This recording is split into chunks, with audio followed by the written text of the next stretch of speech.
ضرور، میرا سوال یہ ہے کہ ہندوستان میں آج کل علماء کی طرف سے بات اٹھ رہی ہے کہ سود جو حرام ہے، اور بینک جو ہیں وہ پیورلی سودی کاروبار کرتے ہیں، تو جو لوگ بینکوں میں نوکری کرتے ہیں ان کو نہیں چاہیے کہ وہ اس میں نوکری کریں۔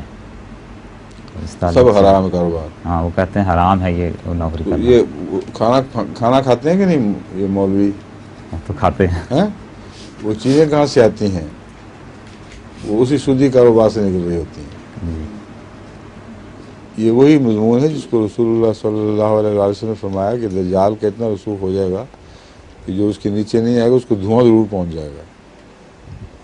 تو یہ دھواں ہے، یہ حرام نہیں ہے اور بے اختیاری ہے۔ دھوئیں کے مضمون بڑی لطیف مضمون ہے۔ اب فضا میں دیکھیں کوئی آدمی سگریٹ پیتا ہوا گزر رہا ہے، کوئی کچھ نشہ کر رہا ہے، شہر میں ہم دیکھتے ہیں اس کے پیچھے چھوڑا ہوا وہ دھواں وہ ضرور ناک میں جائے گا، روزہ دار کے ناک میں بھی جائے گا۔ وہاں تو روزہ دار کے منہ کو بند کیا، مقفل کیا جاتا ہے زبردستی۔ یہاں تو کوئی ایسا مضمون نہیں ہے، یعنی کوئی ایسا طریق نہیں ہے۔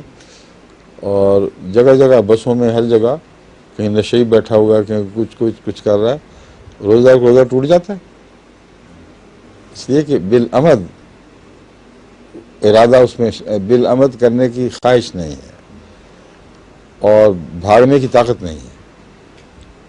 یہ دو باتیں جو ہیں یہ جب اقتصادیات کا حصہ بن چکی ہوں اور بے اختیاری ہو، زندگی کی بقا کے لیے ضروری ہو کہ انسان روزمرہ کی زندگی میں تلاش کرے روزگار کے ذریعے، اور ہر روزگار کے ذریعہ جو ہے اس میں کہیں نہ کہیں سود آتا۔ یہ بڑی بڑی جو تجارتیں چل رہی ہیں، حکومت کا کاروبار سودی ہیں کہ نہیں؟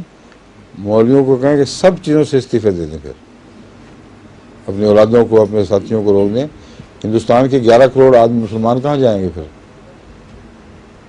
سمجھے؟ جی اس کا کھل کے جواب دینا چاہیے، اخباروں میں لکھنا چاہیے کہ قوم کو ہلاک کرنے والے بیوقوف ہیں، ان کے پیچھے نہ چلو۔ ٹھیک۔